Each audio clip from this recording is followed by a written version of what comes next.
Bonjour Daniel Boucon, Bonjour. vous êtes le rapporteur de cette saisine L'accès aux soins en Franche-Comté pour tous et partout, qui a été adoptée en décembre 2014 et dans laquelle vous abordez la question de l'inégalité de l'accès aux soins.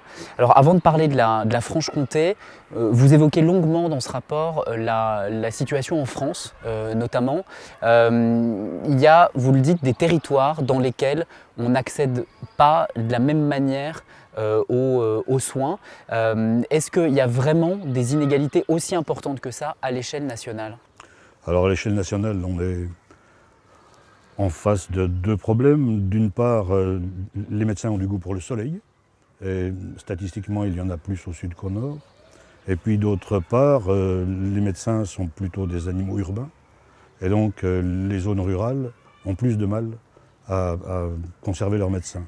En Franche-Comté, c'est moins net. En Franche-Comté, on est dans une situation particulière parce que on est dans l'anticipation, en fait, ce qui est tout à fait dans l'émission du Césaire, qui consiste à... c'est le Parlement du long terme. Et la situation va évoluer rapidement en Franche-Comté dans les 10 années, parce qu'une proportion très importante des médecins actuellement installés en zone rurale a 55 ans et plus. Parce que ce que vous dites, c'est qu'il y a en Franche-Comté 83% des Francs-Comtois, hein, c'est le chiffre, en gros, qui ont accès à un médecin en moins de 5 minutes. En gros. Ce qui est plutôt un bon chiffre. On n'est pas du tout dans une situation tragique pour le moment, mais c'est une situation qui va évoluer rapidement. Et donc l'important, c'est de la prendre en compte et d'anticiper. Les médecins les plus âgés vont partir en retraite, et la question qui va se poser, c'est celle de leur remplacement. C'est celle de leur remplacement parce que plusieurs phénomènes se cumulent. Le premier, c'est que les jeunes médecins sont peu motivés pour aller s'installer dans la campagne profonde, et ils ne sont surtout plus motivés du tout pour travailler comme leurs prédécesseurs, 80 heures par semaine, semaine et dimanche compris, en étant taillables et corvéables à merci. Les jeunes médecins qui sont majoritairement des femmes aujourd'hui, 70% des jeunes médecins sont des femmes, ne souhaitent plus vivre de cette façon. Et l'autre aspect de la question, c'est que les médecins ne souhaitent plus du tout exercer seuls. Alors comment est-ce que vous expliquez ces phénomènes qui sont à l'origine et qui expliquent notamment qu'il y ait des zones sous-médicalisées?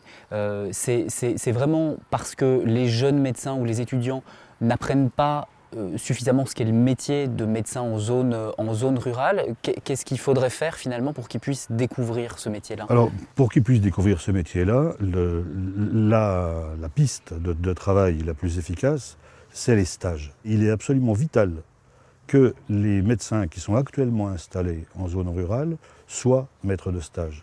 S'ils sont maîtres de stage, ils peuvent accueillir des jeunes médecins, ils peuvent leur faire découvrir les caractéristiques extrêmement intéressantes, passionnantes de ce métier-là, et donc potentiellement les motiver.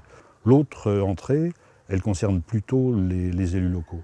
L'élu local, c'est un monsieur ou une dame qui connaît son terrain comme sa poche. Et donc l'élu, il peut intervenir de toutes sortes de façons, en particulier en favorisant l'accueil des jeunes médecins stagiaires, en les logeant tout bêtement, en les aidant à prendre contact avec la vie associative et sociale locale, en les aidant à rencontrer leurs collègues de l'environnement immédiat, s'inscrire dans le tissu, etc. Et ça, c'est quelque chose de tout à fait important dans les motivations ultérieures des jeunes médecins, dans la perspective de leur installation. Et vous dites qu'il est notamment, vous insistez beaucoup sur cette idée de travailler en réseau pour les professionnels de santé. Ça veut dire quoi travailler en réseau pour ces métiers? Travailler en réseau pour ces métiers, ça veut dire sortir de l'isolement et ça veut dire être en contact permanent avec les autres acteurs, non seulement de la santé, mais aussi de l'environnement quotidien des patients, en particulier des patients âgés. Et puis être en relation avec les structures auxquelles on peut s'adosser, comme le CHU par exemple. Et vous insistez sur ce point aussi, sur le soutien qu'il faut apporter à un nouveau métier qui est celui de coordinateur d'appui en santé. Qu'est-ce que c'est que ce métier? C'est un métier qui consiste à assurer le continuum à la fois vertical entre l'hôpital et le domicile du patient, de façon à ce qu'il n'y ait pas d'hiatus à aucun moment entre la sortie de l'hôpital et le moment où le patient est suivi chez lui. Et c'est un métier qui consiste à coordonner horizontalement autour du domicile du patient toutes les personnes qui y interviennent, à partir du médical pur et dur jusqu'à la dame qui assure le ménage quotidien. Et ça pour des raisons très simples. La personne qui est la plus apte à se rendre compte dans un délai très court d'un changement dans la façon de s'alimenter, dans la façon de prendre soin de soi, etc., c'est la personne qui vient tous les jours. Et cette personne-là, il est vital qu'elle dispose d'un circuit continu qui permette à l'information de remonter jusqu'au médecin. Alors, ce que vous soulignez, Daniel Boucon, dans le rapport, c'est qu'il existe déjà un certain nombre d'initiatives ou de dispositifs qui sont positifs, qui vont dans le sens de la lutte contre les déserts médicaux, les inégalités d'accès aux soins. Vous évoquez l'Agence régionale de santé, la région. Quels sont ces dispositifs, ces initiatives qui existent déjà? Alors, on ne part pas de rien. L'Agence régionale de santé a mis en place une plateforme d'appui pour épauler les jeunes professionnels avant leur installation. De son côté, la région travaille à aider au diagnostic en matière de santé sur les territoires. La région met aussi en place un dispositif d'appui aux élus pour leur permettre d'appréhender plus finement la situation sur leur territoire, etc.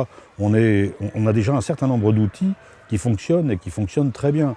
La situation, pour le moment, elle n'est pas du tout une situation inquiétante. Simplement, on a la possibilité d'y réfléchir avant qu'elle ne le devienne. Donc on dispose des outils, on dispose des structures, on dispose des gens, des savoir-faire. C'est intéressant de mettre ça en œuvre. C'est d'autant plus intéressant que ça pourra s'articuler utilement avec ce que font déjà nos collègues bourguignons dans le cadre de la mise en place de la grande région. Merci Daniel Boucon. Merci. Et si vous souhaitez aller plus loin et lire le rapport dans son intégralité ou le télécharger, c'est possible sur le site internet du CESE.